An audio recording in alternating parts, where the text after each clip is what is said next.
I usually lay low at these things and try not to, to use up any time.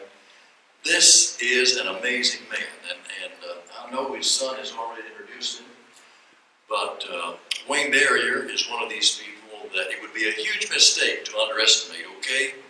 And the amazing things he does and his family does as far as mission work is concerned. He's an accomplished professional as far as his career, from which he's retired from with TVA, but he serves on our board of directors, and I'm just glad, I'm thankful that Wayne Barrier is a part of the ACB family. So I just wanted to say that, sir. God bless. Thank you.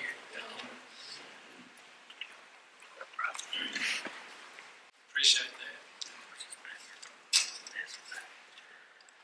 Appreciate Heritage Christian University letting us plan this mission center and put it together and actually put the plan to work. Joey and Ed Gallagher are the two key people. Ed is the committee chairman for the center, and Joey is the director. Janet, my wife, and Jeremy, one of my other sons, and myself, and Joey, and I believe Jim Collins are the committee that does this. But we are excited to be able to, anytime, to talk about mission work and to talk about ways to do a better job, be more effective in trying to spread the gospel. And when we were talking about tonight and what we were going to cover, now if you follow these seminars from year to year or from one to the next, there is a plan. We're going through a series of topics, and so each time there's something that's called for to be covered. Well, this time it had to do with finance and fundraising, and we couldn't think of anybody that we could talk into doing it. So I got the job because there wasn't anyone else who would be willing to, we didn't think, to do it. But anyway, I'll do my best. And also, I want to mention that there's a book back there in the back called Mission Training Manual. I compiled this book. It's got input from several other people in it. Part of it I wrote, but it'll say a lot more than I'll say tonight. Just putting together and covering what we'll be talking about tonight. So if you want a copy of this, they're free. We don't sell books. You can get it and any other books that are back there at the back when we take a break. Before I talk about fundraising, I know that's probably what most people are interested in, I want to mention another topic that's in our curriculum of courses that we want to cover, or topics that we want to cover as we go through this whole program. And that's the relationship between the missionary and the sponsoring congregation. Now, we've talked about two things, and I believe in our previous seminars, that are just absolute must if you're going to be successful in evangelism missions. And the first one is that you have to follow biblical patterns. When you get away from what the Bible says about anything, and mission work is no exception, you're going to get in trouble. And there are patterns, there's examples, and there's guidance in the Scripture on what to do. And you've got to have that pattern right. And I won't go back over all the things that we talked about in one of our other seminars on that. So that's number one. Number two, we talked about our motivation. Biblical motive for doing mission work. And that has to be right too. If you're doing mission work because you enjoy traveling, because you like adventure, you like challenges, those are all good things. You have to be able to travel and handle challenges and all of that. But your motive, your primary motive obviously has to be a burning desire to help other people to know how to get to heaven, to know what the Lord has told us to do. And so that's two things, the pattern and the motive. And the third thing is you've got to get this right. The organization in mission work has to be right. I know missionaries that do not have a sponsoring congregation. They don't have an eldership that oversees their work. And there are things that we can do in the Brotherhood where we don't have overseeing elders. This school operates under a board. It's a non-profit corporation. And all of our colleges are that way. And its job is to educate and it's a tool for the church to use. It's not an instrument of the church to carry out its mission. Mission work is spreading the gospel, and the church should be overseeing that. That's the reason we don't have missionary societies in the Lord's church today. And so if you're planning to do mission work, that's one of the things you got to get right up front in the very beginning. I remember about 35 years ago or so, I sat down with Brother J.C. Cho, longtime missionary, over 50 years in Asia. And my wife and I just had a desire to get involved in mission work, and we said, where do we start? He said, you need to have someone that is overseeing you. You've got to have a sponsor that's meaningfully involved in what you're doing. So that's essential to success from the very beginning, and if you don't have that right, you won't be successful in fundraising. It's not gonna work. And we have biblical examples. We see Paul and others as they reported to and worked under the authority of the church at Antioch, and they reported to others that were involved with them. That's where you start. Find that congregation that will oversee your work. And there has to be a lot of trust, tremendous amount of trust there. If they're going to micromanage you because they're not sure about you, either you need to improve so that they don't have to do that, or you probably need to be doing something else. But anyway, there has to be that trust where they will let you do what you need to do, because missionaries are different than local preachers in that you're going to be someplace in the world by yourself, most likely. You're going to have to make decisions. You're going to have the freedom to decide what you do and how you do it. And they need to trust you. And they need to be confident that you'll do what is supposed to be done. So that has to be developed. That relationship has to be a part of what happens as you put your work in play. The missionary cannot go back to his sponsoring church for every decision that has to be made. There must be a plan, there must be oversight, but beyond that, and the trust has to be there. The other thing that, for the most part, in almost every case, if you're a missionary, you're going to have help from a lot of different congregations. And you need to have the same respect for all those folks who help you as the one that oversees you. There's an eldership that oversees my work, and then there's probably 100 others that make decisions to contribute to what they do. And when they contribute, they're actually saying, we trust the Double Springs congregation and the elders there and you to do what you say you're going to do, and to do what's supposed to be done properly. That trust has to exist, and you have, as a missionary, you're a key person in making sure that all those that help you are comfortable with what you're doing, that you're going to do the job and do it well. And so that relationship has to be built.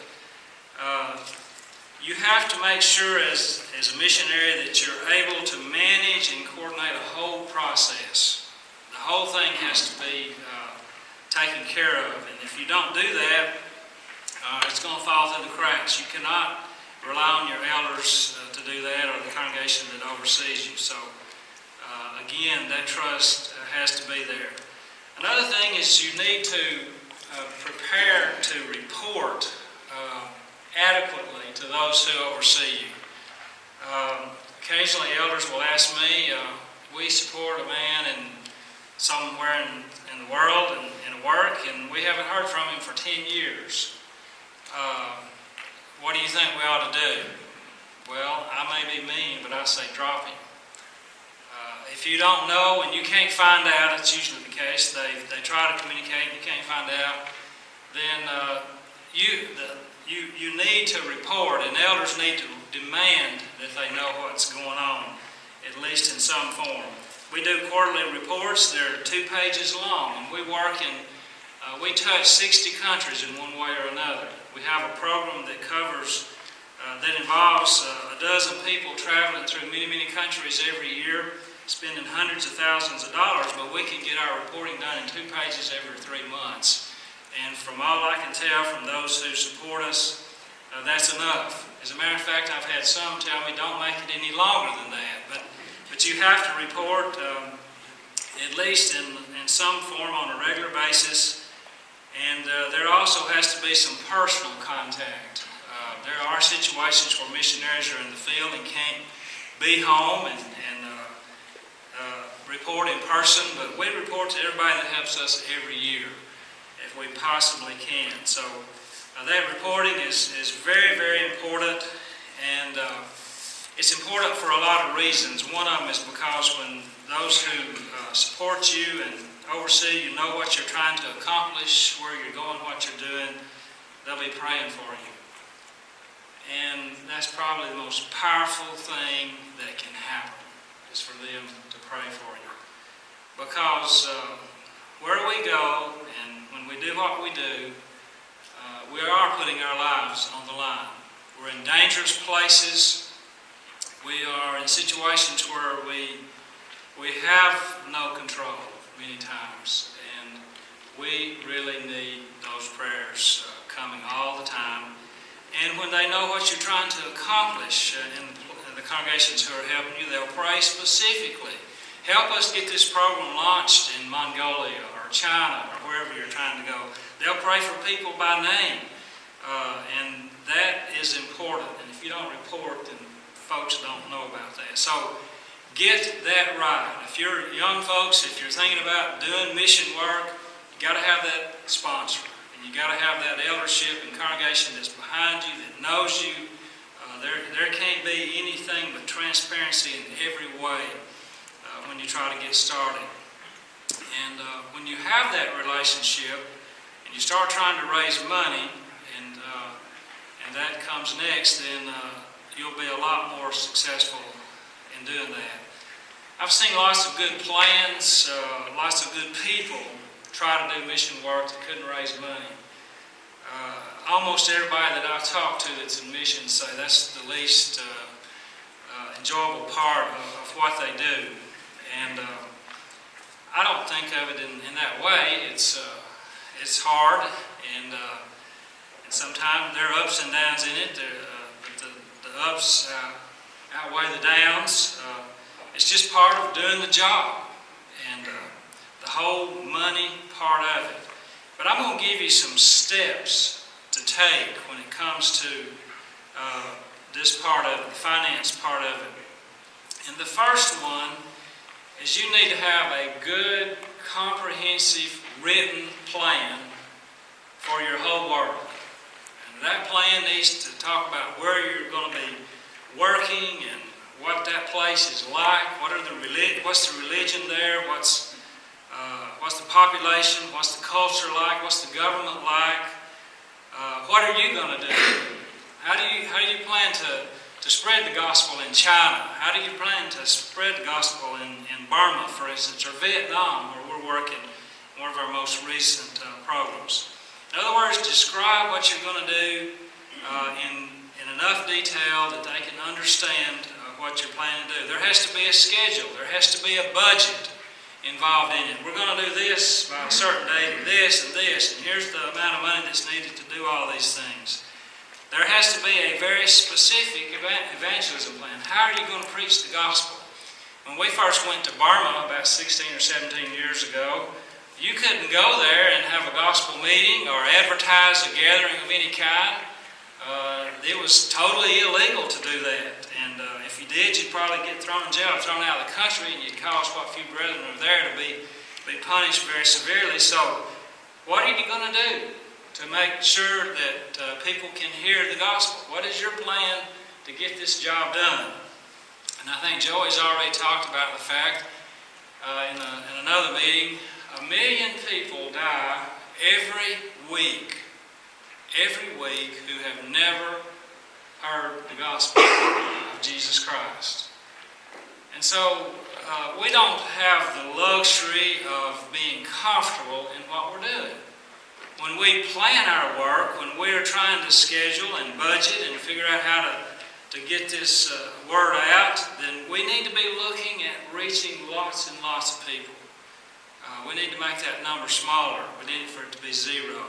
In the first century, the apostles and then others with them took the gospel to the whole world within 30 years.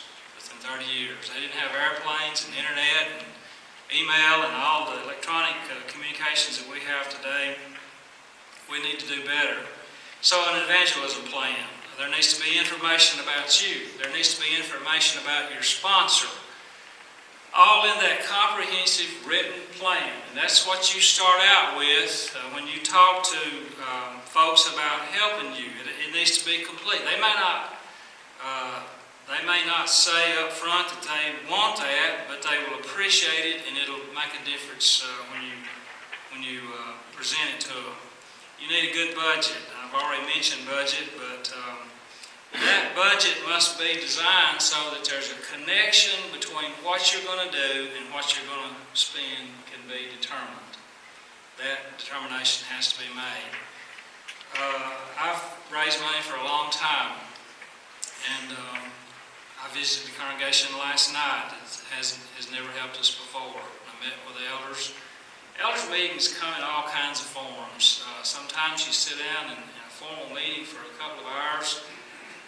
Sometimes you stand in the back of the building in the foyer and talk. That's what we did last night. After everybody left, I gave my report. Everybody left, made my piece of the whole congregation. The elders get me over in the corner, and they said, if we give you some money, what are you going to do with it? What specifically are you going to do with whatever we put into this work? And everybody needs to know that. And when you report to them in person and when you report in your written reports, there needs to be a connection that they can make between what they're doing financially and what you're accomplishing in your work. So there needs to be a budget that makes that connection. They need to know how much you're going to be paid for doing what you do. There needs to be some discussion of what's cost to carry out the work, travel costs and those sort, administrative costs, those sorts of things. All those need to be in your budget. Can't hide anything. You can't be non-transparent and be successful. You need an action plan. Okay, we're going to send you to China. We're going to send you to Mongolia or wherever. And we're going to buy into your plan. We're going to commit so many dollars a month to you. Okay, what's the first thing you're going to do? What are you going to do when you get to China? 1, 2, 3. Well, I'm going to fly over there. I'm going to find a place to live. I'm going to blah, blah, blah. They need to know that. There needs to know what specific actions are going to be taken for you to actually succeed in preaching the gospel to the lost wherever you're going. There needs to be some immediate goals defined. Long-term, short-term goals, but certainly some immediate goals that tell you if you're on the right track. There has to be evidence that you can change if you've got the wrong goals, if you've assessed things improperly. So your comprehensive plan, your budget, an action plan of what am I going to do when I get there. Now, raising this money. How do you start after you have these things? Friends, family, congregations that you have connections to, young folks, you're just getting started, your home congregation, your relatives' congregations, and I know this sounds like selling insurance, doesn't it? But that's what you have to do. You have to develop a potential donor list and go for the low-hanging fruit, the things that you think will be easy to get to. And if you present yourself well, if you've got a good plan, if your track record is what it ought to be, and you go to these places and you got to go to them in person. Now, I know the traditional way to fund a mission project is to send out letters and ask for help. I was talking with one of our co-workers down in Winona, Mississippi, and they said they sent out 10,000 letters asking for help on a mission trip, and they got $500 in response to 10,000 letters. I was thinking, well, postage on that. You know, it doesn't work. At least it hasn't worked for us. We go in person. Go in person, and I know that's old-fashioned. People say, we got internet and all these communications, but get that donor list, make appointments with congregations, and go to them. And you need to have a good presentation to make of what, if you're starting, of what you plan to do, or if you're expanding what you're doing. A plan, a good presentation for, first of all, for the whole congregation.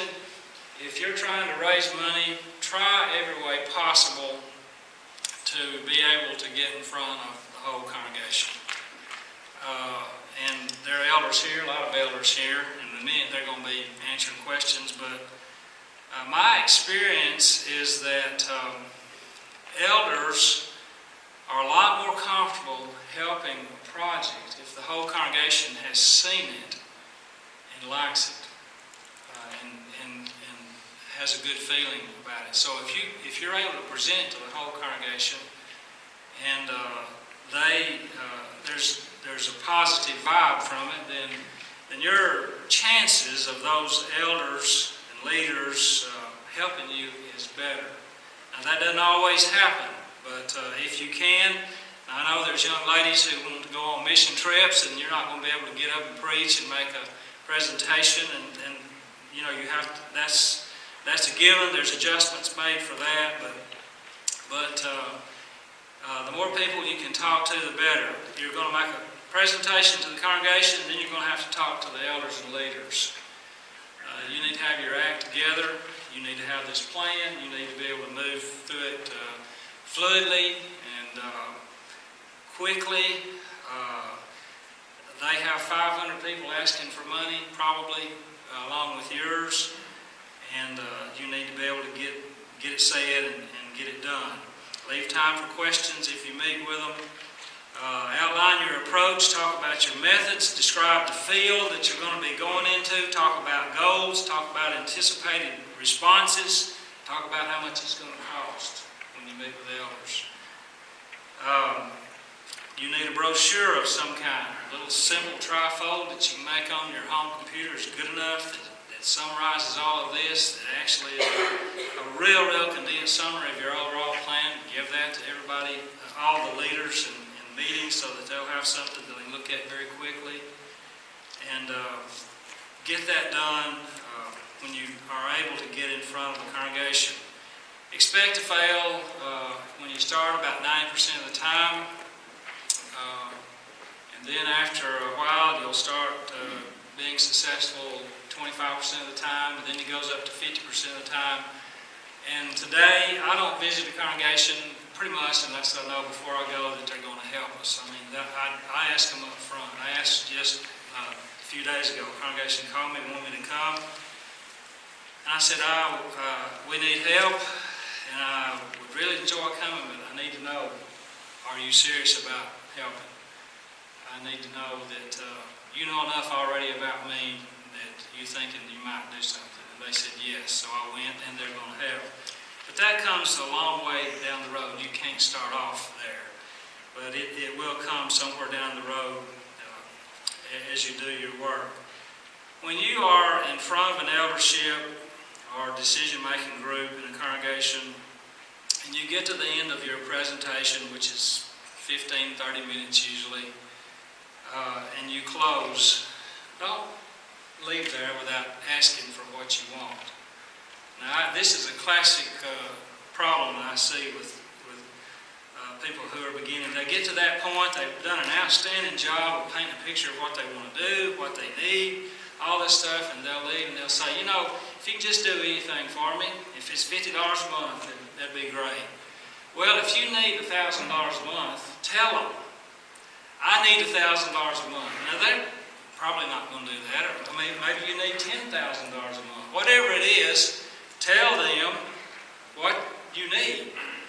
And they may come back and say, well, are you expecting all of it from us? And that's not unusual. And you say, well, I'm talking with 12 other congregations. And most likely half of those will help in some way. But don't leave there without asking specifically for what you want. Because if you do, you'll get $50 or you'll get delayed time and time again for a long time because they need to know what you want. They want to know that. They're not, they're decision makers. They've seen many presentations, and they want somebody that's decisive and somebody that knows what they're doing. So that's important. Financial management. Once a year, I sit down and I take, my wife and I do this.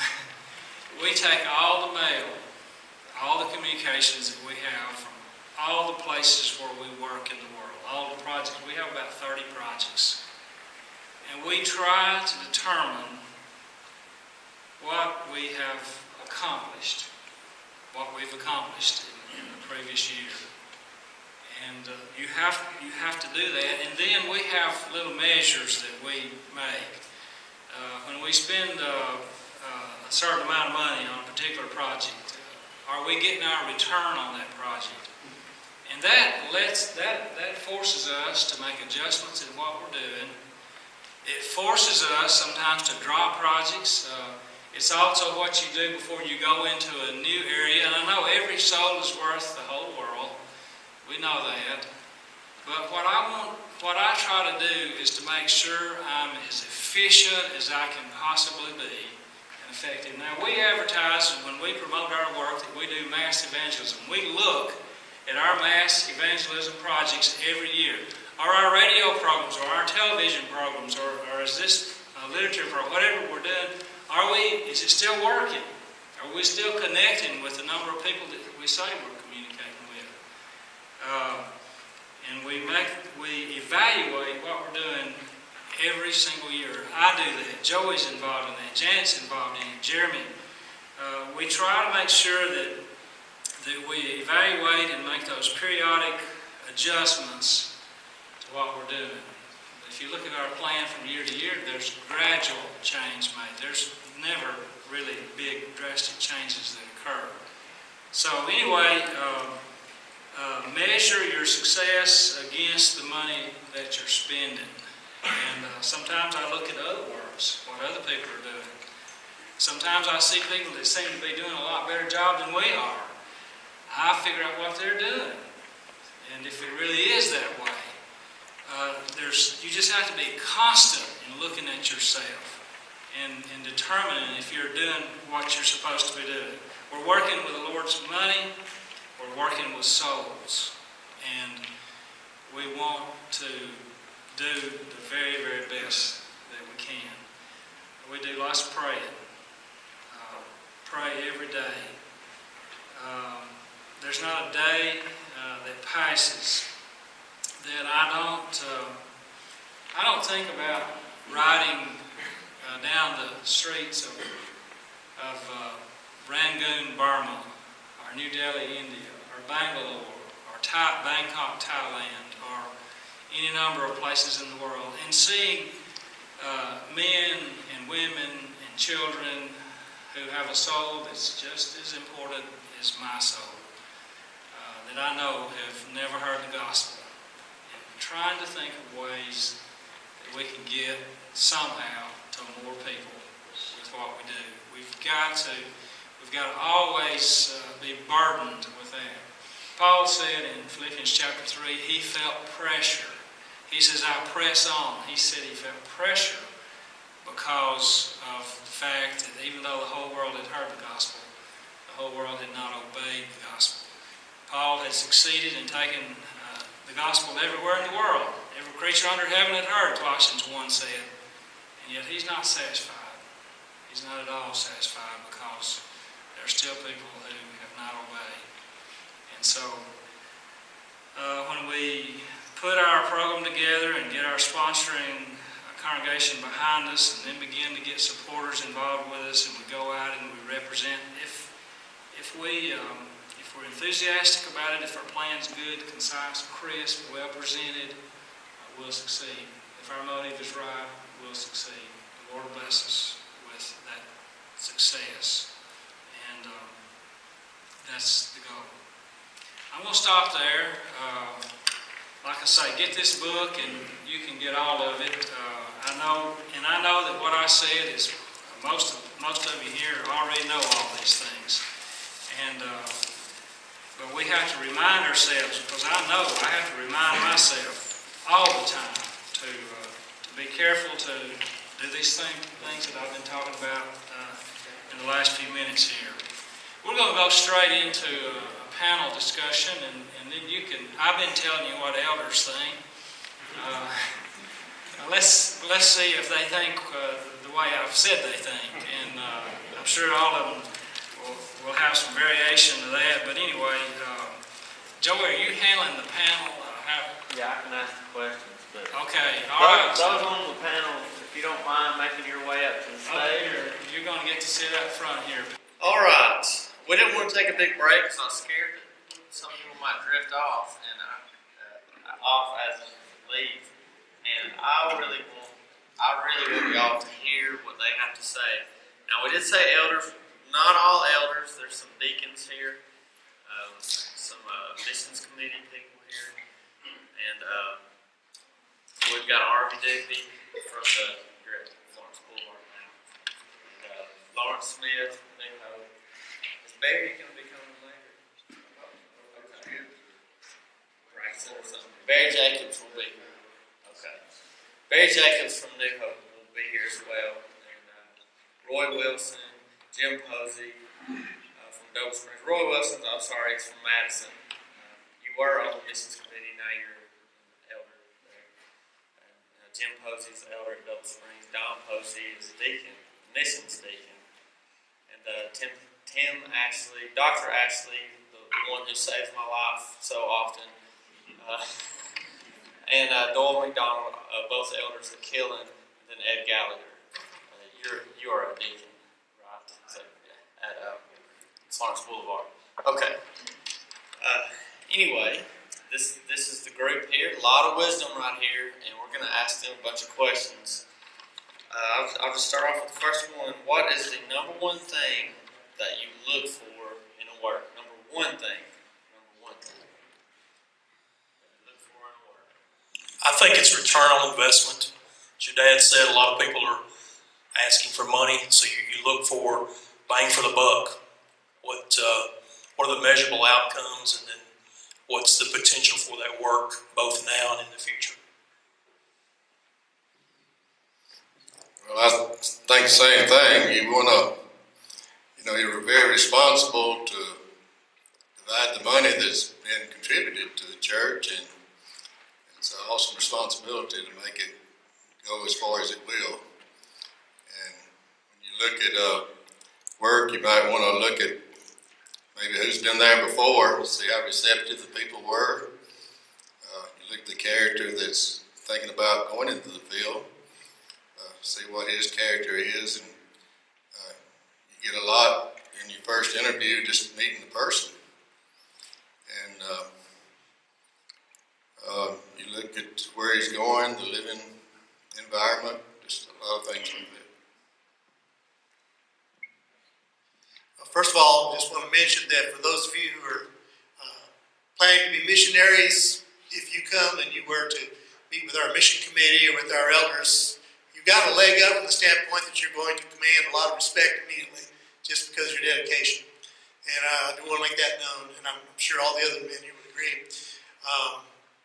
There are a lot of things I think that we would look for, and to summarize it all into one thing, I guess there's one thing that overrides all else, and that's that the man or the woman who is going to do a mission work, that they are going to rightly take forward God's message to the people that they're trying to reach, to be faithful to the scriptures, not to add to it or take away from it, really to just divide the word and make it known to people so that they know what God's will is.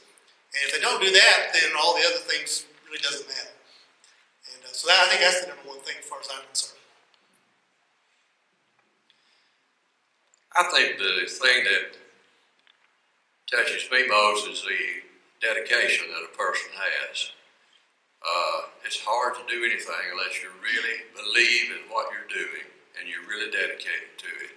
So I would encourage you to really count the cost of what it's going to be for you, for your life, and be a dedicated person and make sure that that's what you want to do, and then go for it.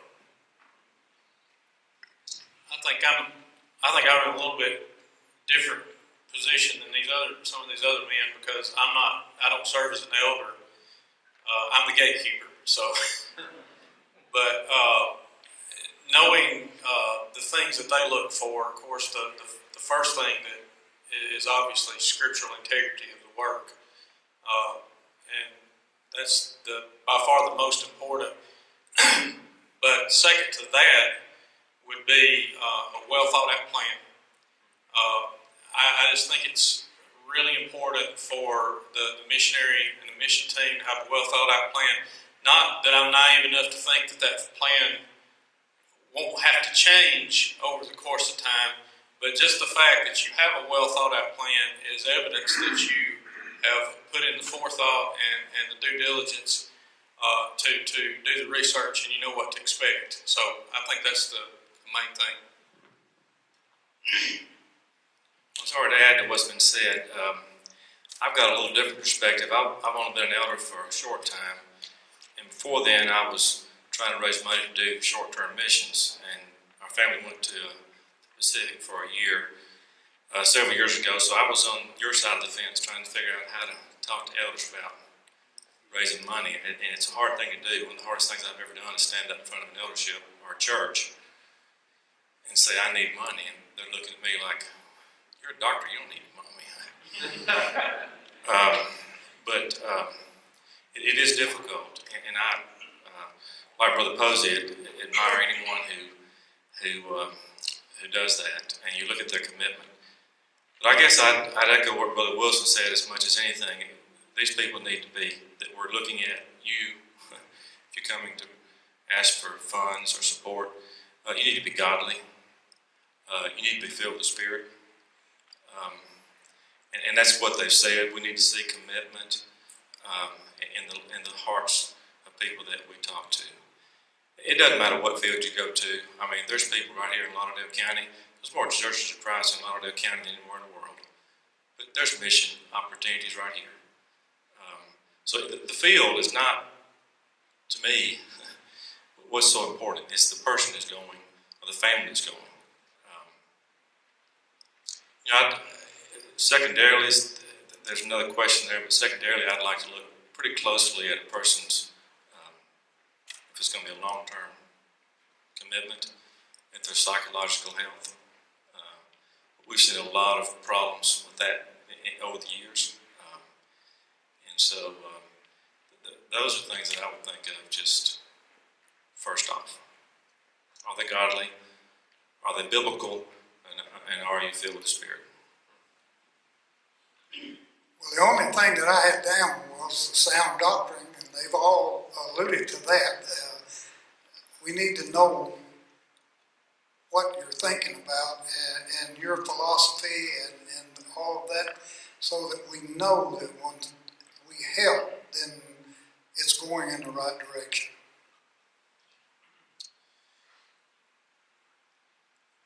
I'm at Florence Boulevard, and for us, I can say that all of these things are really important if we're going to give you money.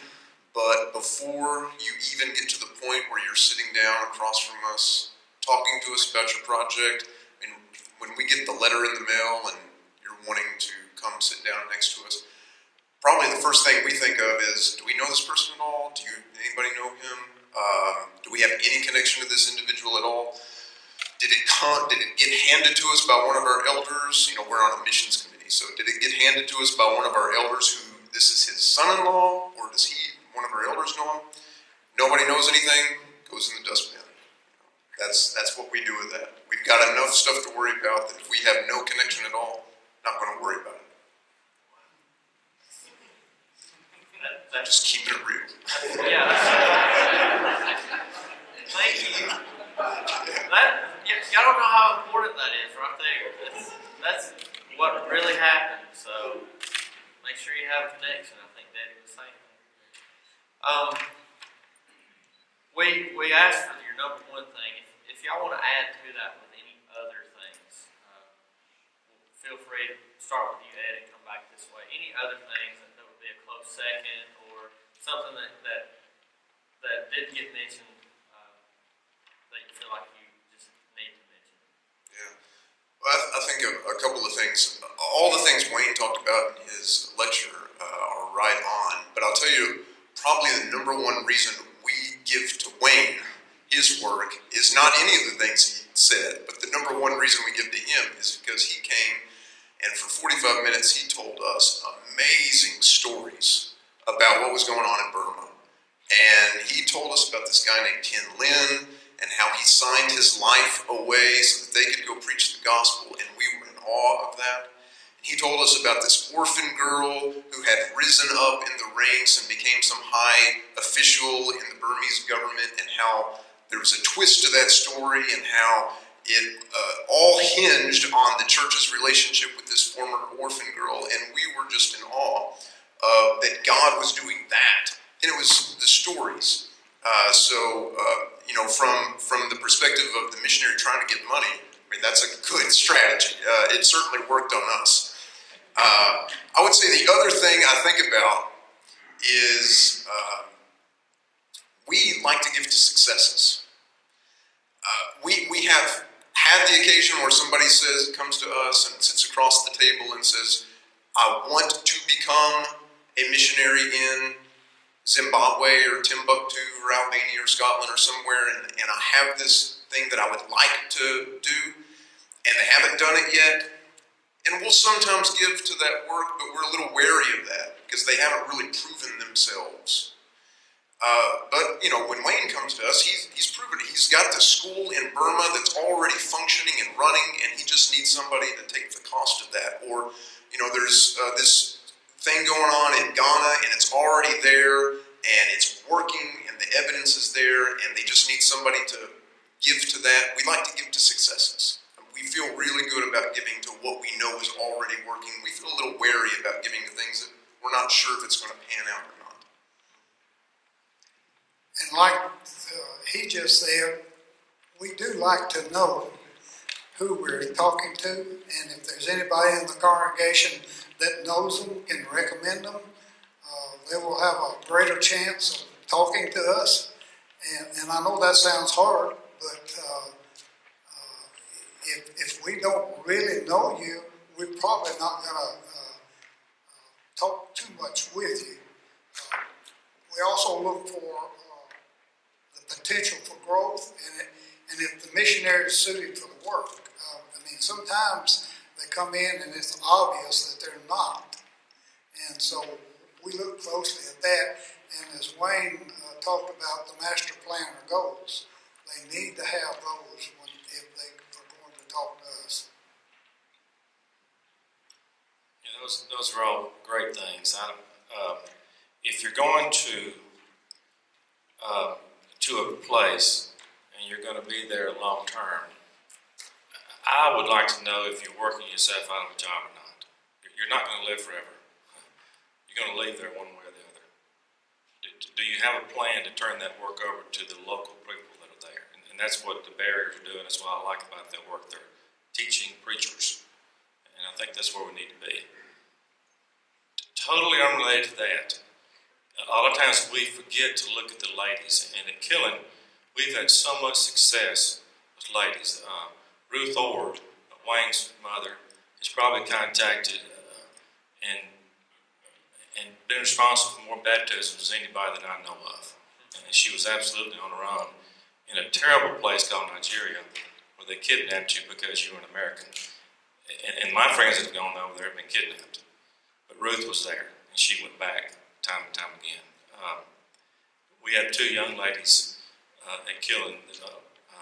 One's in the Dominican Republic right now. Single young lady, and she's doing a tremendous work. So we've got young ladies in our congregations, and they'll come to us as elders asking for money. A lot of times we may not want to listen to them because maybe they're not married, but there's tremendous talent there, and we do not need to ignore that. I guess I would just like to echo what some of the others said. I think it's important in your plan to have an exit strategy developed so that you aren't working yourself out of a job, because I've seen so many congregations disintegrate when the missionary leaves, and there needs to be a plan in place so that that doesn't happen.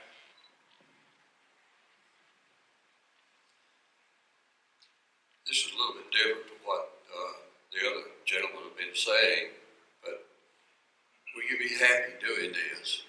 Is this something you really want to do? Is it something that you can go home at night and say, I've really accomplished something for the Lord?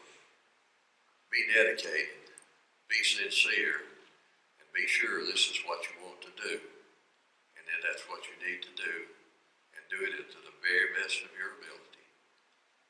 I've worked with a lot of people in my career, and I've come up with a little saying that a happy employee is a good employee.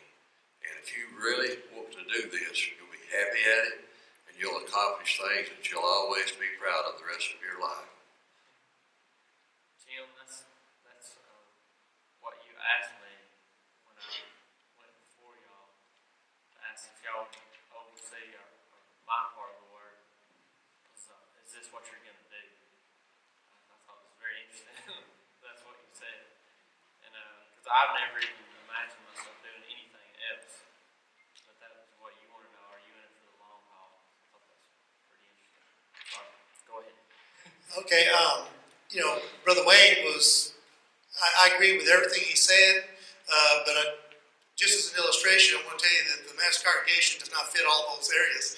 And I want to explain a little bit on that, just because it would be beneficial to you if you're out fundraising.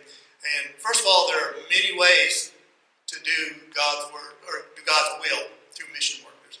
There's not a way of doing it. Now there is, as he talked about, a biblical pattern in the New Testament, especially like you read in the book of Acts, that I know that we're really striving to try to duplicate as much as we can as a congregation. And so therefore our focus is a lot on native indigenous brethren, more so than it is on Americans going abroad and moving over there and spending a few years there. And nothing wrong with going over and doing that. I mean, wonderful things can be done.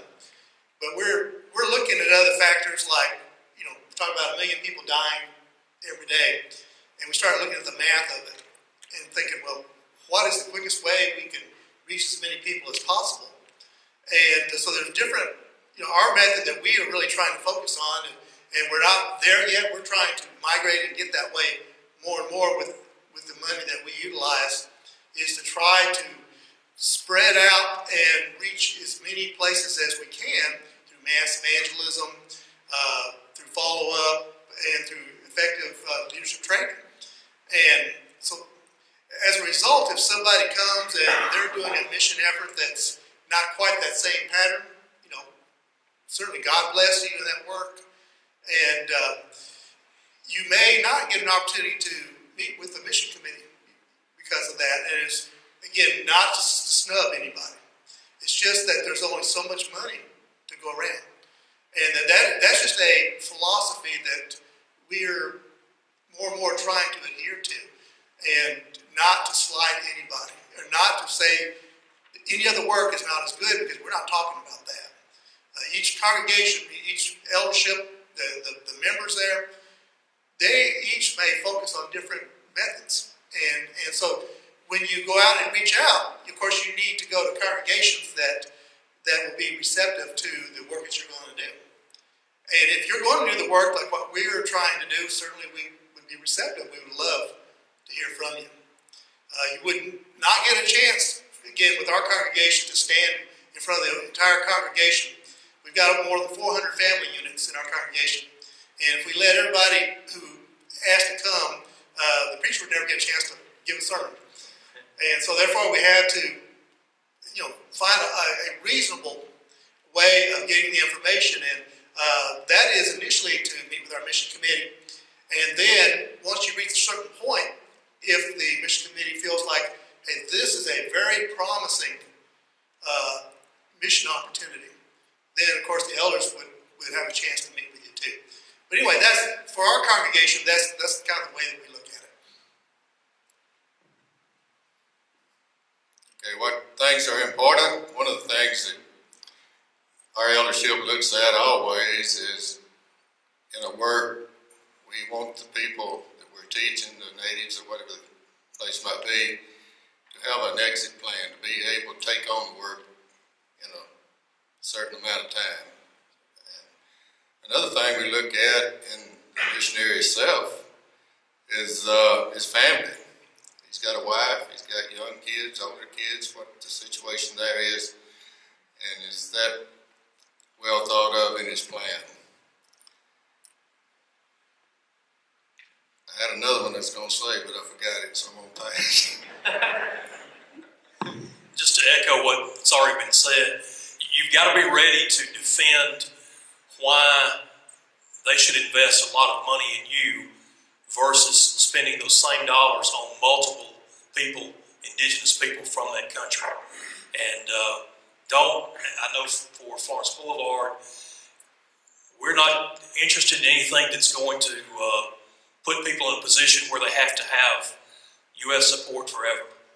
You've got to be careful about doing things that the brethren in those areas cannot pick up and take up on their own. So, as has already been said, you have to have an exit strategy and be careful about putting them in a position where it doesn't matter. They're never going to be able to assume that work, because them taking over the work should be the ultimate goal. Okay. What kind of reporting do you like? In person, email, letters, newsletters? How often? Elaborate. Can I preach for a minute? Yeah, go ahead. I think it's a shame that we sit on padded pews and ask people to come out of the mission field to come and report to us. Not that that's wrong, it's a good thing, but I believe congregations should be going and checking on work in the field and participating in work. Wayne is always asking people to go with him. He wants help, but he also knows that he can get you there, and you don't hear the stories, you live the stories, and you have that in your heart.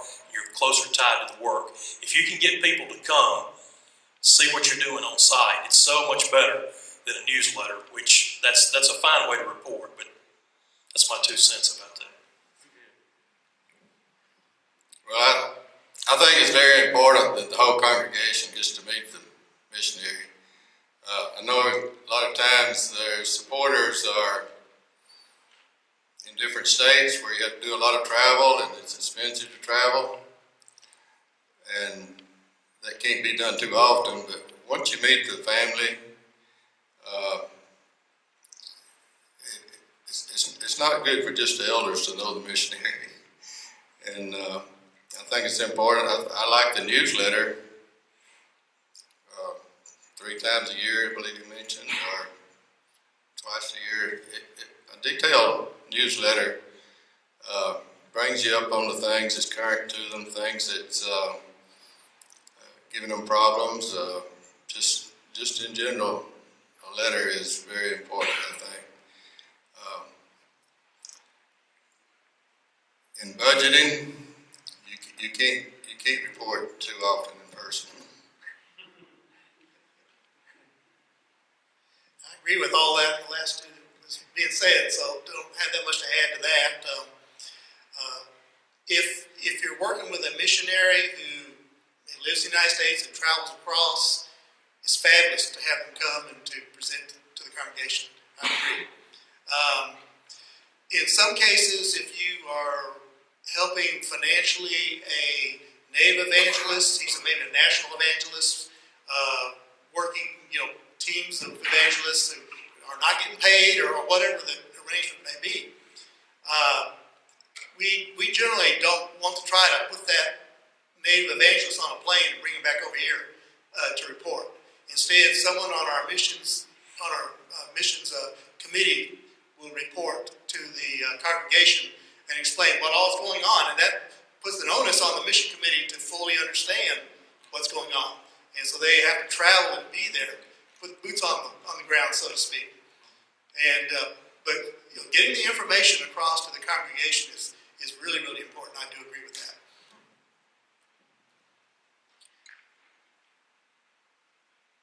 following our requirements, our suggestions that the elders at Double Springs try to put forth to the missionaries that we support.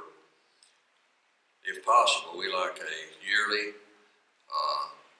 personal report to the congregation, and if possible, have some pictures, etc., to go with those so that they can get an understanding of the work that you're doing.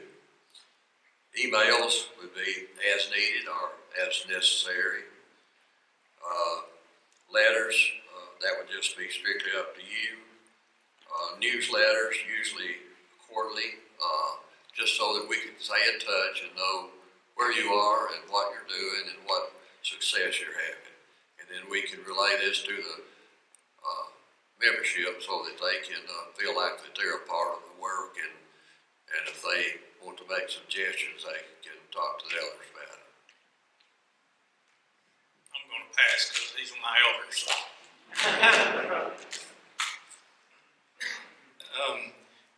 I don't think anybody's mentioned this, and it needs to be brought out. There's a difference between a sponsoring congregation and a supporting congregation. A supporting congregation is just giving you money yearly or monthly, and they're depending on another eldership to watch what you're doing. Whereas a sponsoring congregation, in my mind, is more responsible for the work. And if we're talking about the sponsoring congregation, I think at least quarterly, maybe monthly reports, so that eldership is keeping up with what you're doing, and there's some sort of accountability. One of the best mission churches that I know is in Forest Park, Georgia, and they've been in the Pacific for over 40 years with full-time missionaries. And when the missionary raises his funds, they require that he raise enough money to put an elder on the field every 2 years for a month, which is tremendous accountability. So that elder goes and lives and works with that missionary for a month every 2 years, which is, I'm not saying that's what we all ought to do, but there's an ideal there that the church is really keeping in touch with who they're sponsoring. They know what that missionary is doing. I think it depends on the situation.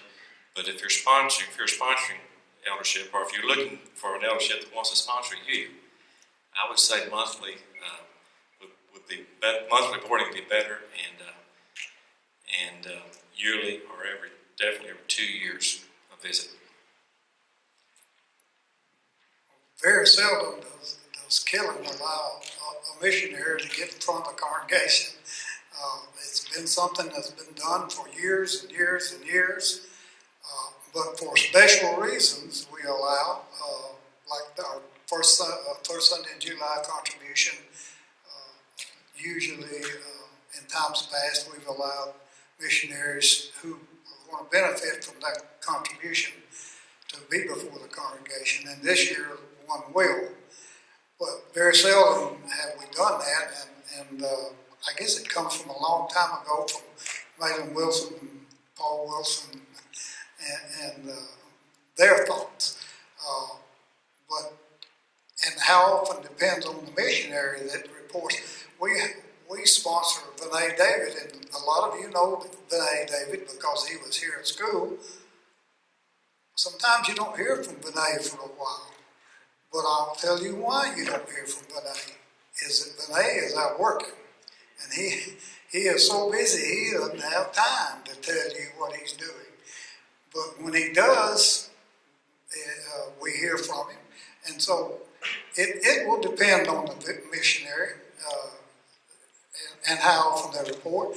And if you send emails, you need to copy all the elders, not just the mission elders, except for Earl Tank. He doesn't have a computer. I affirm all that we just heard. I'll just give out one other idea. About a year ago, I participated in the Missions Day in Hopkinsville, Kentucky, and it was on a Saturday, and they had all their missionaries report that day. And so a lot of the missionaries that they have supported are actually there on site doing a report. And the ones that couldn't be there, who were in a foreign country or something, they joined on Skype. And so that's an option that's available. excited to hear what the answers for this next question are going to be. Next two questions. What are some showstoppers? I'm not excited because I think that's a great thing, but I'm just interested to hear what y'all are going to say. What are some showstoppers when considering the work? You already told us one showstopper is we don't have any connection. So if you don't have anything for that, what is a showstopper that will end an existing work? What has to happen for y'all to say, okay, we're done with this? We want to make sure that our missionaries do not have their sideburns too long.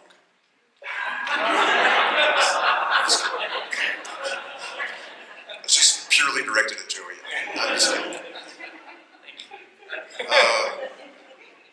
I know this might not be a complete showstopper at Florence Boulevard, but it'll be pretty close. Well, this would be a complete showstopper, actually. If the American sits down next to us and says, I'm ready to move to Timbuktu for the next 5 years, and I need $80,000 a year to do it, and, you know, that's just about, no thank you. If we've looked at the person in advance and we see that he's not doctrinally sound, that would be a showstopper. And the way I took this was that considering the work, where the location was, if there was infighting and power seeking and the congregation, local congregation not helping in any way, or micromanagement by the local congregation, that would be a showstopper. Now that would be if we were sending somebody somewhere where there was already a congregation, because we've hit a snag on 2 or 3 of those, and when a church implodes, it's not pretty. I don't have anything to add. Shows in an existing work, if even though we don't hear from people like Benet David, we know Benet, we know he's working, but if there was a person that we didn't know much about, we tried to contact him, we couldn't contact him, and they just were not interested in keeping us informed, that would probably end their work with us. Not saying it's not a good work, it's just that we, particularly if you're going to be a sponsoring church, you need to know what's going on with the missionaries. From my experience, each congregation has probably had a bad experience, and their showstoppers will usually be determined by that bad experience. At Double Springs, we had a bad experience not too long ago, and it was over scriptural concerns. And really the trigger that caused us to pull away from that work was when the sponsoring congregation pulled away from it. And that was the real red flag that we saw that caused us to terminate that work. As a missionary, what would be a showstopper for you would be that you don't have the commitment that you feel that is necessary for you to do the work that you're wanting to do. And in that commitment, of course, there are many things that are required, and of course the number one thing is your financial commitment. You have to have enough money to do what you plan to do, or you can't do that work. So I think that's the biggest thing that would, if I was a missionary, that make me want to reconsider the work. A real stopper would be that the eldership kind of pulled away from me or would not support me as I thought was necessary. And another thing, which is a little different avenue there, is if there was to develop political unrest in a country in which you were in. Now, as you watch TV, that's all you see is people claiming we're going to cut somebody's head off, or of course, thank goodness, most of the places that the good missionary work's going on are not that kind of atmospheres. So make sure that where you're going is a safe place for you and for your family, or however how many you're carrying with you, so that you won't have to make a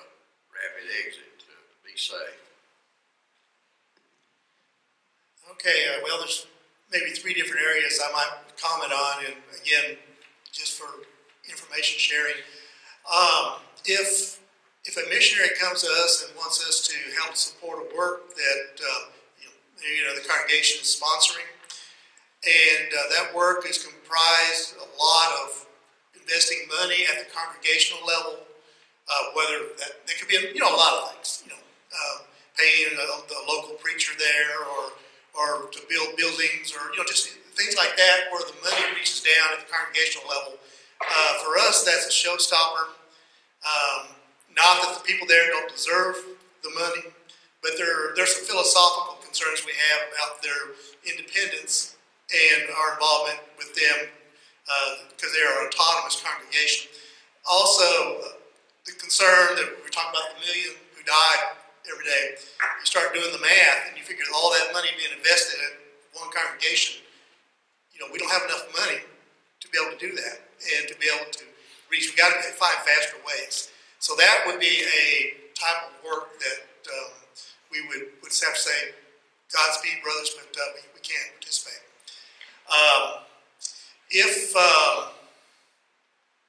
we are sponsoring we'll say another example, and we've had this where we had a fine group of young men, 3 or 4 couples came and wanted us to be their sponsoring church. And they had nice, beautiful brochures, nice laid out. They did everything you said, Wayne, just about. And they were very competent sounding and everything. But the one problem that they had was the city that they chose to go to in another country. Because we knew that there was someone else, an indigenous brother there, working there. And he was doing a good work. And our question to them was, why are you going there as opposed to 100 miles away where there's nobody there, and to work with the brethren there. And so ultimately that kept us from sponsoring that work, because they did not want to consider moving to a different location.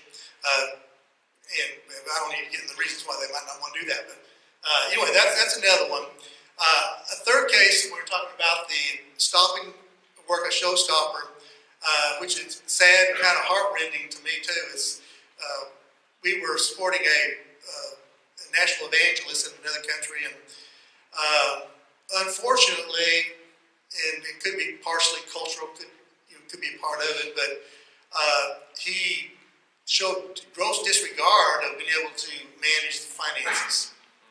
And we tried to patiently work with him so that he could be accountable, try to get a local brother there who would be somebody that could help to see the work and the management of the funds.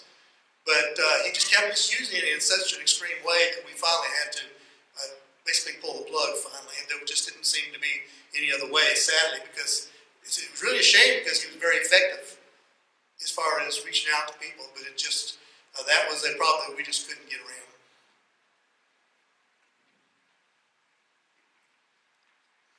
The only thing I can think of being a stopper would be if they were not doctrinally sound, they were not subject to the elders of the supporting congregation in a way that trust would be lost and couldn't be reconciled, would certainly be a reason. I would like to say that our eldership has said several times in meetings, I think it's a blessing that people come to us wanting support. I wish we had more money to give, and we could be looking for people to go to these places, and it's certainly nice to have them coming to us to ask to be sent, and I'd like to commend them for that. Wayne mentioned the plan that you have, and you have to have measurable outcomes, realistic measurable outcomes. And I think if those outcomes are reasonable and achievable, but there's a pattern of not obtaining them, and there's not a good explanation as to why, that would be a showstopper. And what the brother from Madison mentioned, duplicating work.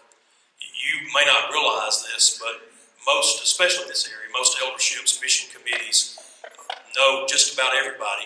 And if you don't know somebody, you know somebody that knows everybody. And so one call to Wayne or to Bill or other people, and they're going to know if there's a work going on in that area, if it's a good work, And you may have that information, you may not, but you've got to be willing then to say, okay, if there's a good work going on, what can I do? What can I change? And duplicating effort, we just don't have the manpower or the money to do that. We need to be going in new places. This is some real good stuff. Y'all agree? Very, very helpful stuff.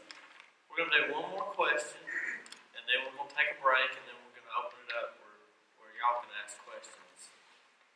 We'll actually have one more. We'll start off the next one with a question I have on here, and then we'll open it up. But I want y'all to be just completely honest on this one right here. What things annoy you about missionaries? Other than long sideburns. What sort of things annoy you? When somebody comes with a plan and they say, which has happened, it didn't really work out for me preaching here in the States. I'm in several congregations, it just didn't really work out. So I want to move to Timbuktu, and I'm going to need a salary of $80,000 a year. Just plans that are just absurd, that you just want to say to that person, who put this together? Do you not realize? And you don't take into account local salaries and things of that nature. It's just, that's pretty annoying that you take the time to meet with somebody and that's their plan. I can't top that one. I just think, a missionary, when he comes to the eldership, he needs to be coachable, he needs to be receptive to suggestions, and if he's so struck on his own ideals, he might need to grow up a little or something like that.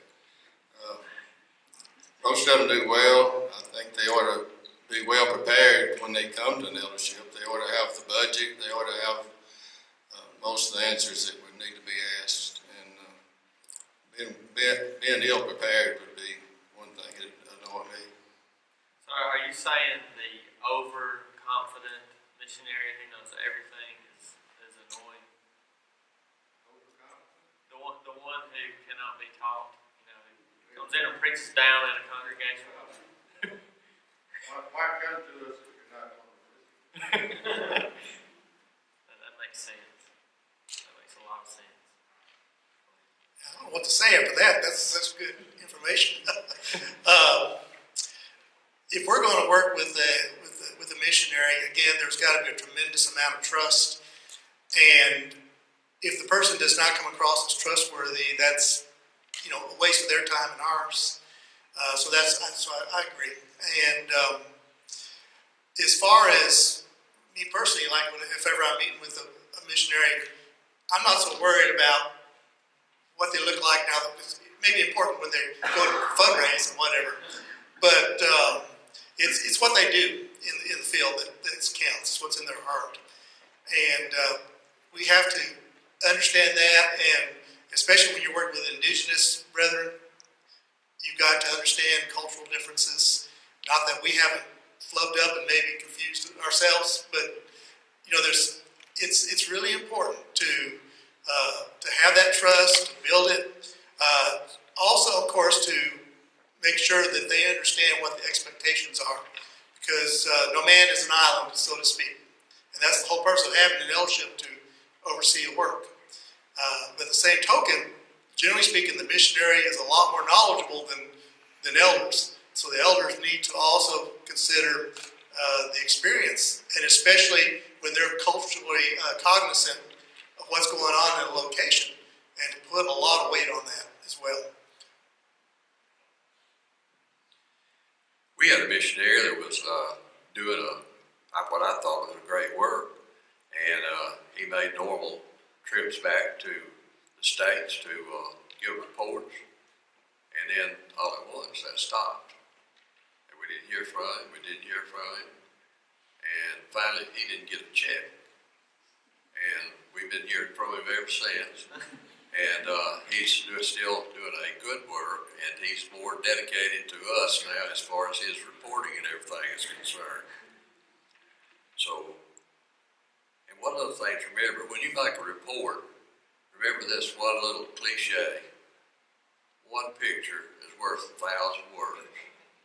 You can talk about what it looks like over there and what the people look like and what the buildings look like and what the church building looks like. But if you show them a picture, they've got an idea in their mind of where you are and what's going on, even though they don't even know where maybe it is really. So when you make a report, do it on time, make it complete, and put a lot of pictures in it. The one thing that really annoys me about missionaries is PowerPoint. I think PowerPoint is one of the most misused and abused things. Most missionaries, when you watch their PowerPoints, it looks like they were on vacation. And if you're going to have pictures in your PowerPoint, which is, like Jim said, it's very, very important, it should help you tell the story about your work. It should tell about the church where you're working at, the people that you're working with, and so that's one really big thing that I have. And to kind of contradict something Jim said, we had a missionary come in one time and he had a PowerPoint and it had 120 photos on it. And I'm thinking in my mind, now we're 120 photos. If he shows those photos for 30 seconds a piece, we're going to be here a long time. So, be realistic about the time that you have and with your PowerPoint, the way you use your PowerPoints. I don't have a lot to add to that. Those things are all wonderful things to say. I want to say one thing about a long-term missionary Pam and I spent some time with in Nigeria. His name was Henry Farrell. He was a surgeon. And while we were there, this couple came by and they were traveling missionaries, and they were very unusual people, looking and the way they talked. And I told Dr. Farrell, I said, those are the oddest looking missionaries. He said, remember that Christians are peculiar people. Well, this is, I guess, personal, but what annoys me is that some missionaries think that every Christian should go on the field. If all the Christians go on the field, who's going to pay your salary? And who's going to support you and that sort of thing? It annoys me that they come and say, you've got to go. And sure, we have to send people and we have to have reports and that sort of thing. But if everybody went on the field, we wouldn't have anybody left to take care of the situation. Another thing is that missionaries think that their work is the only thing going and the most important thing in the world. Well, that is annoying, isn't it? I hate mission reports. They are so boring. When you do one at a congregation, in front of the congregation, when it's just the missions committee, it's okay. But when it's the Sunday night thing, and like Don was talking about, you're running through those 120 slides, showing us pictures of people we don't know who they are. You can't say very much about them. Here's another person you don't know. Here's another person you don't know. It is boring. So please don't do that. Do a mission report, but do it differently from that. Really, just make it more of a sermon. Show us some pictures. I don't know how many pictures you need to show, but 7, 8 pictures. We'll get the point of the types of buildings you're in. We'll see the abject poverty. I know you want to tell us about that. And we'll see the people. But make it more of a sermon. Inspire us with what God is doing in your area of the world, so that we leave not with a blur of pictures, but we leave pumped up that we are supporting your work. Tell us about what God is doing in your area of the world. That's one annoying thing. I've got a couple others. One is, this will be brief. We recently had a missionary that we support who he wanted an increase, and the way he worded it was, I need more salary. That did not go over well, and he did not get what he was looking for. for. So if you probably need more funds, after a few years, you're going to maybe need more funds, but think of a different way of wording it than a salary needs to increase. And then the other thing I think of is, this is more, not so much from being on a missions committee as being in the field, is that sometimes there's a bit of American arrogance that goes with being the American missionary, that things ought to go the way it goes back home, and of teaching these indigenous people how to do it like we do it back home, and they're not as intelligent or not as sophisticated, as advanced as we are, and we need to sort of baby them along. And that can be sort of annoying. Thank y'all very much. I'm very scared now. I'm nervous. I'm thinking back. But I appreciate that. I appreciate y'all's honesty. That's very important for all of us to hear. Me being a missionary, that's very important for me to hear as well. And those who are planning on getting into this, very good stuff. I'm going to ask this one question, and then we'll turn it over. In the last year or two, what seems clearer to you about missions now than then? What is clear now about missions? I suppose it's just ensuring that people follow the biblical pattern, the Pauline method, and not trying as a mission committee to have a vision and kind of a goal where you want to go, and reinforcing that, and making sure that you're making decisions that fit with that, and not getting caught up in the emotions maybe of a great presentation. It may not fit with what the goal is.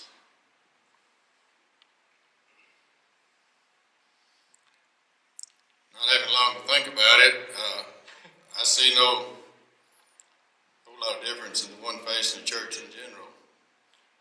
Alternate lifestyles, liberal ideas, so forth like that.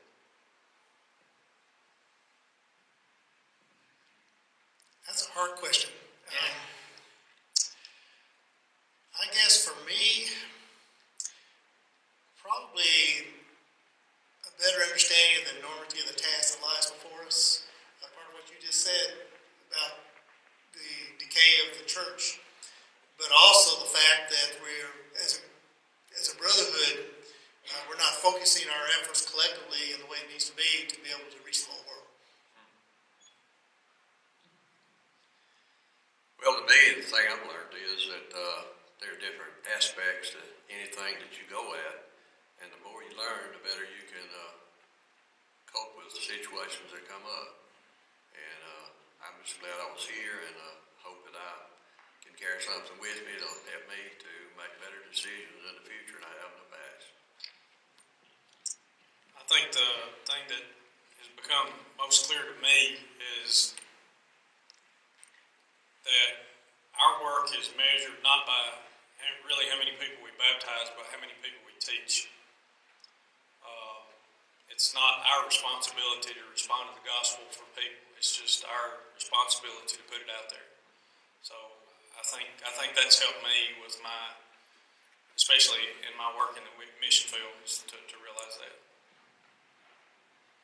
Yeah, I'll just echo that. Sometimes missionaries are in tough situations, like maybe in Europe, and you don't get the same numbers of response that you might in India or Africa. But those people are, as Wayne said, each soul is as important as mine, and they need to be taught. And it may take 5 years to convert someone in Germany, or it takes 30 minutes in Christmas Island. But that doesn't mean you need to spend less effort in Germany. Well, I can't think of ways that it's changed over the years. It's about the same to me. It's the letters that come in and the phone calls that come and all that kind of stuff is still happening.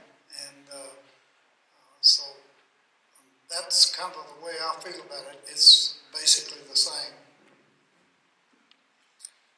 Well, what's becoming partially more clear, I guess, is to the extent to which we must trust others in our work, that it's not dependent on us, it's actually dependent on us in conjunction with a whole lot of other people, and that we rely on each other to get certain things done, and we rely on people that haven't had the same experiences as we have and haven't grown up the same way we have, and thinking about Filipinos or Burmese or or et cetera, that we rely on them and they rely on us, and we're in it together. This is Barry Jacobs, by the way. I introduced you earlier when you were not here yet. This is Barry Jacobs, deacon at New Hope. And I do apologize for not being here earlier, but I agree with, I think, everything that everyone has said here. I think of passages such as, we plant the seed, someone else waters, and God makes it grow, ultimately. Personally, I guess what's become clear to me over the last year, as far as missions goes, I've always thought of missions as a seeking people out, and maybe that's a big part of it. But also, I think is that word "go" is almost as we go into the world, we're to be living in such a way that we attract folks to the gospel of Christ. So.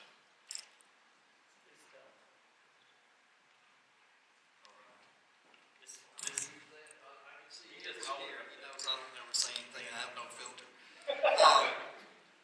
This is a poll. Somebody up there said something that really excited me. See if I can communicate this well. How many of your churches strategically plan your missions where you want to be? What county, what country, as opposed to how many that wait on Wayne to come in and say, you need to be here.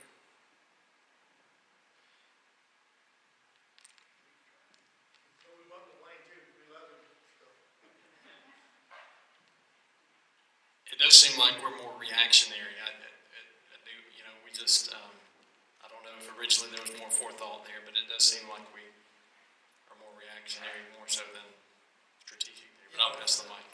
I'll give it away. Roy said something that excited me. It's almost like y'all need to say, okay, I want to be in this country. You find the new missionary to go, or the one that's currently there. So that's what drove this question. Or maybe even raise up the missionary and send him there. Yeah. I don't know, if you're wanting to poll, I would say we're about half and half. I'll say that. We're on the fence. Anybody want to address that? Whoever wants to respond to that. You don't all have to. Well, something was said a minute ago, we really have three, I'd call categories of mission works.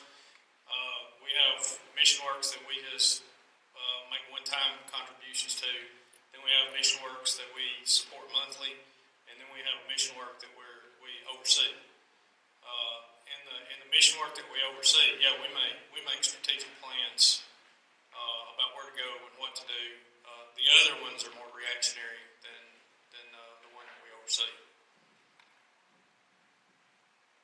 Anybody else?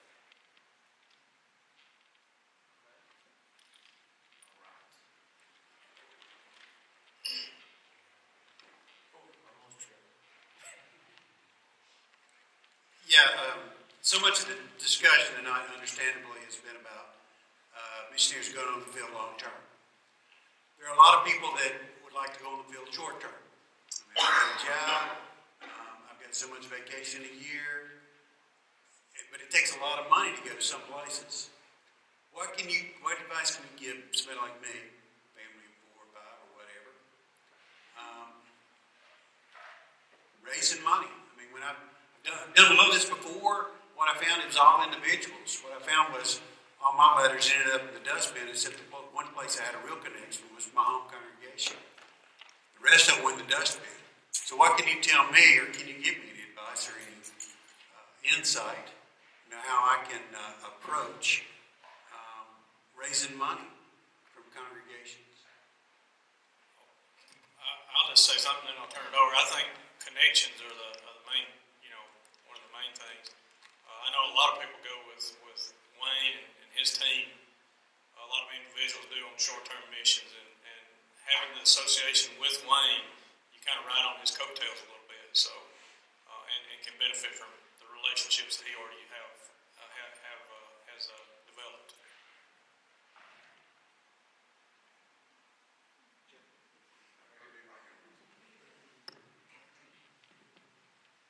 Just make you a list of congregations and find people that you know who can be your voice at that congregation, who can take that letter to the eldership, to the mission committee, and just to ask them, say, this is what I need you to do. And most people, I think, would be willing to do that. You're not asking them for money, you're asking for them to be your voice at that congregation to help you get your foot in the door.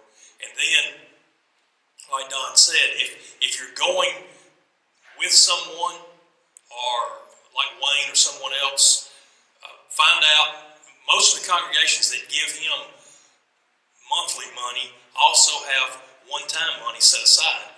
So you would not be hurting that individual to go to those same congregations who already know about that work and say, hey, I'm going to be going short-term, would you consider supporting me?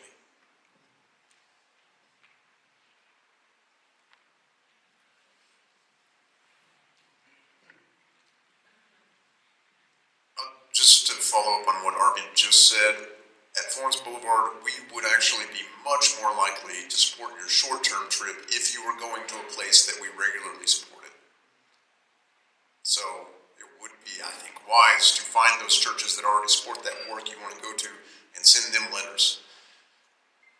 Also doing the thing that Arvin said, finding that person at the congregation that's going to be your voice.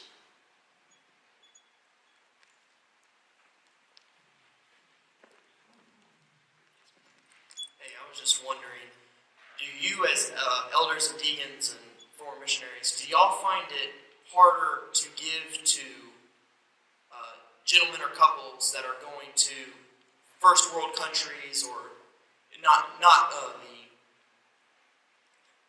should have worded this better, not to the poor countries, like say that a gentleman wants to go to Scotland, or he wants to go to Germany and he wants to do missionary work. Do you find it harder to give to those people than it is to give to someone who's going to a third world country, say India or Pakistan or somewhere like that? Yes. And why? And why? I don't know that I can give you a reason why, but I think it would be on the merits of how you presented it wherever you were going, and how prepared you were. And not necessarily a country, or a third world country, or a modern country. It's how you're prepared and how we would perceive the need. I'll explain my yes. It is, from what was said, probably the very first comment of this panel, bang for your buck. I mean, that is one of the things that weighs in our mind, is when we spend all this money, it is about planting seed, but we also like to see baptisms. And what's going to be the outcome?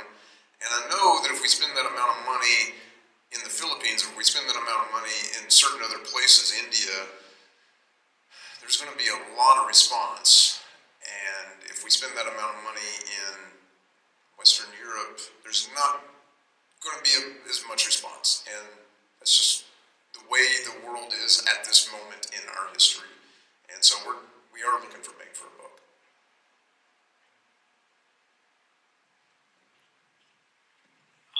I'll just add, I think one of the most exciting works that we have recently been involved in is in Washington County, Alabama.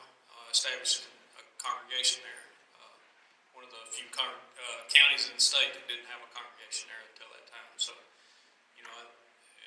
think we're more, maybe not as, don't lean that far as where you go. It's more about the plan that you have.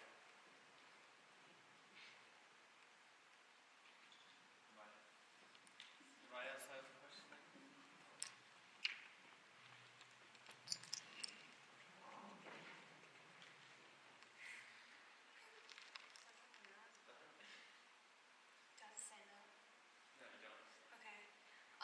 When someone is new to doing missionary work and you guys said that whenever someone new comes to you or like someone you don't really know about, and ask for you to help support them and give them money to go on a mission trip, I mean, how does that person try to get your assurance on it? Like, how did they?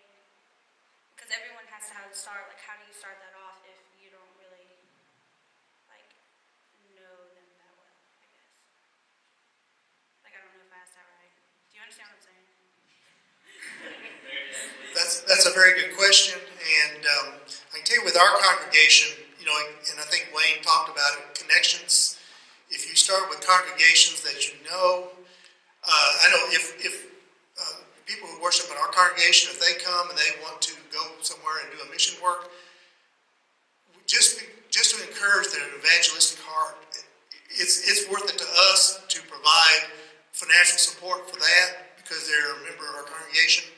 And even if the work they're doing is not consistent with our general overall mission philosophy, you know, mission work is still mission work, and it's good work if it's, you know, to spread the borders of the kingdom.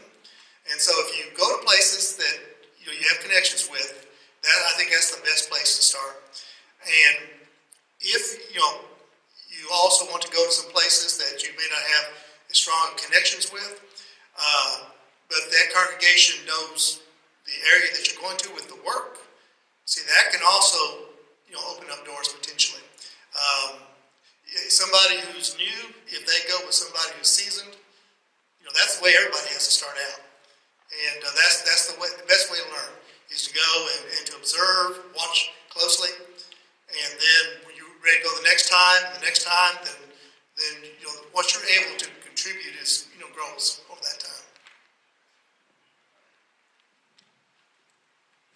I found that I've traveled around some in the United States, and the Church of Christ are a pretty small organization. Within 2 or 3 degrees, we can contact just about anybody you know. And we've had success. In fact, I had a success just about a month ago. My parents go to church in Huntsville, and the eldership at Killen sent a letter to a lot of different churches, and my name was on the letter. Well, and because they knew my parents, they agreed to support this young man that wanted to go to Czechoslovakia. They didn't know the young man. They didn't know me. So you don't have to know directly these people. Any kind of indirect contact that you have is big.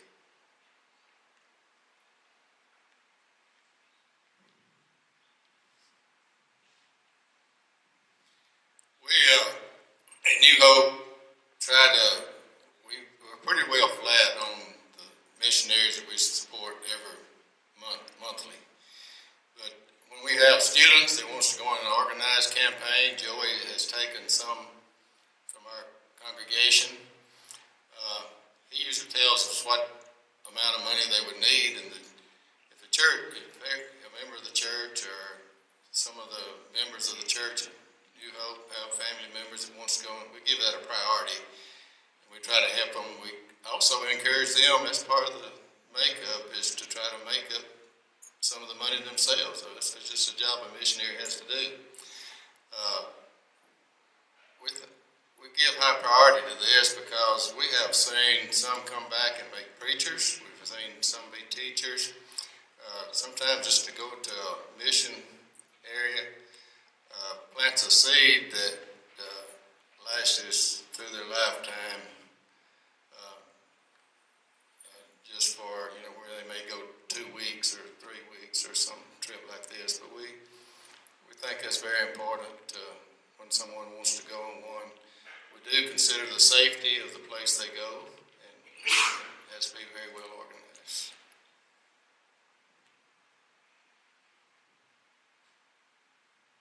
Thank you. By the way, that's our youth group right here.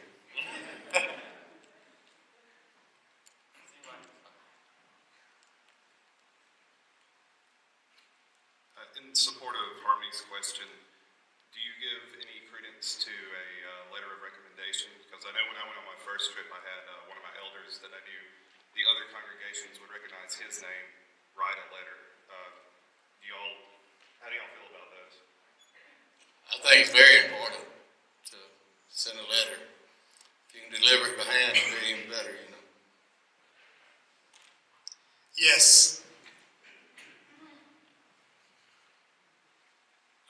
Yeah, it's very important.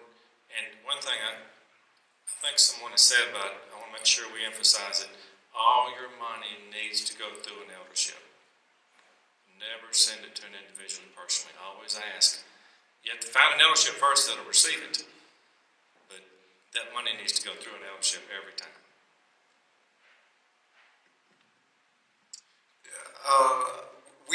I don't recall receiving a letter with another letter in it that is a recommendation.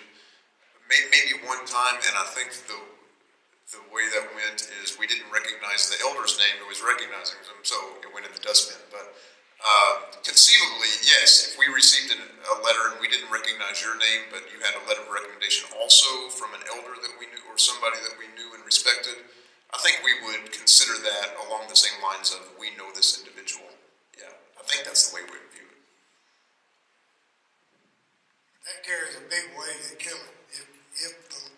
If your request comes in with somebody's name on it that we recognize, yes, it will get extra consideration.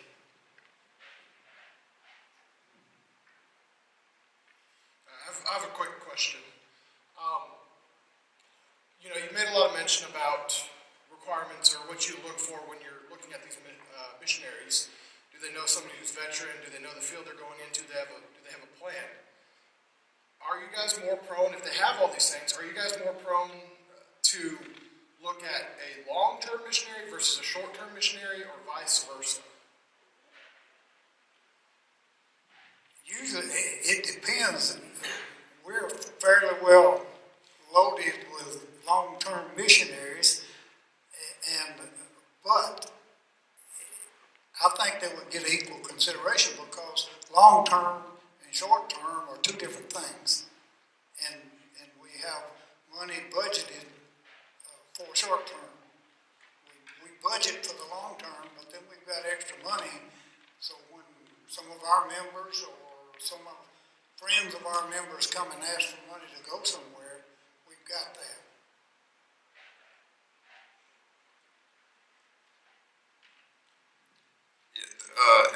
Florence Boulevard, those are two different categories. So, if they're budgeted in two different ways. So if we receive a request letter for some trip, we have the funds available. If we know this person and we think this trip is a good idea, we have funds for that, and they would be considered for that until that budget is maxed out. And then, the long term the other way. That's the way we look at it. Is that addressing what you're asking?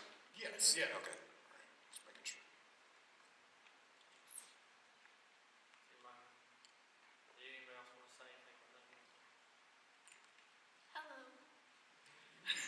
Go back to what Arby said about the relationships. It's so important.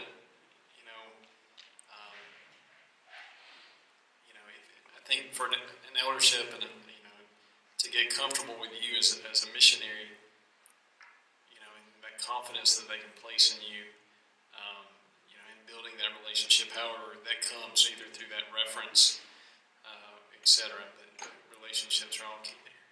I'm sorry, organize.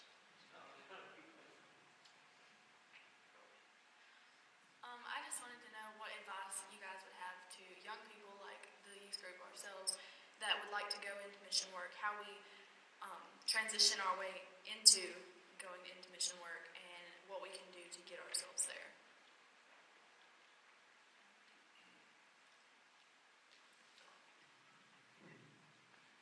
I think it's real important for you to find a mentor and for you to follow that mentor into the field and learn and watch and mature, because a lot of damage has been done in the mission field by immature, not age now, just immature Christians of all ages. So having that mentorship and learning from a seasoned missionary is vitally important, I think.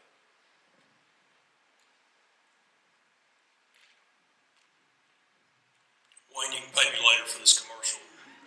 getting one of those books back there and read it cover to cover, and participating in events like this. And then, as he said, find a good person that you can latch on to. The thing is, we all love missions. Most everybody in this room, probably, I think everybody in this room loves missions. And you get someone started, they'll talk. They'll talk about what they love. So there's lots of things you can learn. That's the way to start. And do it. Do it.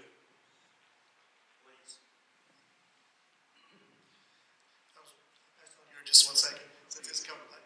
Okay. That's some great advice. One of the things you might want to think about doing is evaluating basically the structure of your mission trips. And, some youth groups go in big numbers. But the best way to learn mission work and the best way to be most effective and the best way for you to be able to do the most good is to go in very small groups. Instead of having 10 young people go one place, have 1 or 2 go with a couple of seasoned missionaries to a different place and be more spread out. Now that means that it's going to have a different feel to it, but the culture that you're immersed in will be much more real to you, I think. You're going to have to do more work, but it's not hard once you get there. It isn't. It's just telling people what's on your heart about what Christ has done for you. That's the most important thing that you can share with them. And anybody can do that who has the heart that would want to go on a mission trip anyway. And if you're gonna go, find someone who to guide you and give you assignments before you ever leave home, so that you have all your lesson plans prepared. They tell you what you're going to do while you're there, and when you step off the plane or the boat or whatever, you go to work. And if you can find somebody that can mentor you that way, that would be great. And that way you would know what you were going to do when you got there. Don't wait, go. Don't wait till you got an education or a certain amount of maturity. It's important, but the younger you go, the more it'll stay with you. And just step out in faith, preach the word, tell others what Jesus has done for you, and go. Conclude our meeting here. Has this been good?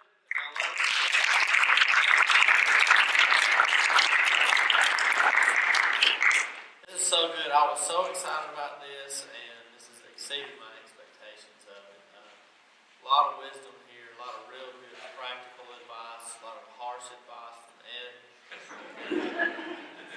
Just keeping it real. Yeah, very real, very real.